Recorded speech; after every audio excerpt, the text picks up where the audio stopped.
7 अक्टूबर 2023 को हमास ने इजरायल के ऊपर ऐतिहासिक रूप से अभी तक का सबसे बड़ा हमला किया था।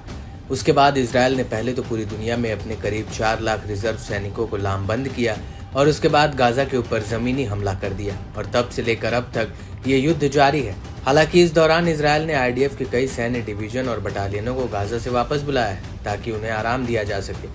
चूंकि गाजा में युद्ध बहुत लंबा खिंच रहा है, जिसकी वजह से इजरायली सैनिक काफी थक चुके हैं और गाजा में अभी तक इजरायल के करीब 307 सैनिक मारे जा चुके हैं।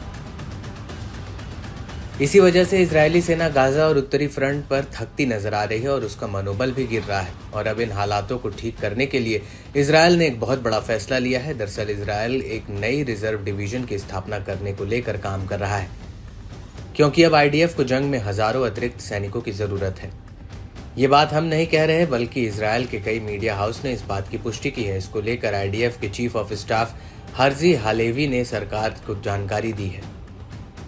सेना को 15 नई बटालियनों की जरूरत है, क्योंकि इजरायली सेना सैनिकों को एक गंभीर कमी से जूझ रही है।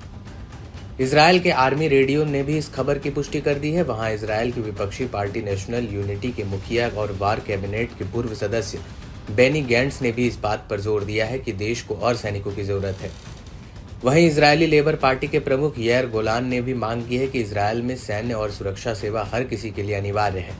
लेकिन बड़ा सवाल यह है कि कई सैन्य डिवीजन में किन जवानों को भर्ती किया जाएगा। तो आपको बता दें कि ऐसी खबरें आ रही हैं कि नई डिवीजन में अल्ट्रा ऑर्थोडॉक्स यहूदी नौजवानों को भर्ती किया जाएगा, जिन्हें अभी तक सैन्य सेवा से छूट मिली हुई है। हाल ही में इजरायली संसद में अल्ट्रा ऑर्थोडॉक्स यहूदियों को सैन्य सेवा से छूट देने वाले विधेयक पर वोटिंग भी हुई थी।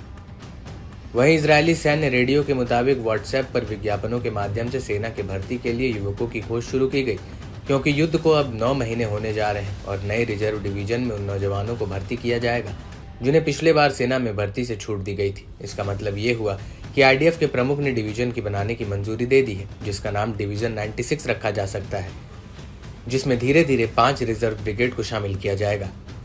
आपको बता दें कि इजरायली मीडिया का यह भी कहना है कि जंग में लड़ रहे कई सैनिकों का मनोबल गिर रहा है। गाजा और उत्तरी फ्रंट पर लड़ रहे रिजर्व यूनिट ने सैनिकों की कमी की वजह से अपनी ताकत बरकरार रखने और ध्यान बनाए रखने की दिक्कत जाहिर की है। वहीं जंग के मैदान में डटे सैनिकों का कहना है कि उनकी सैन्य सेवा की अवधि लंबी है और काम के घंटे भी बढ़ गए हैं।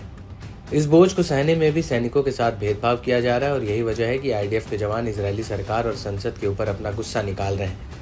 सैनिकों का कहना है कि सरकार ने हरदेई ज्यूज को सैन्य सेवा से जो छूट दी है वो वाजिब नहीं है।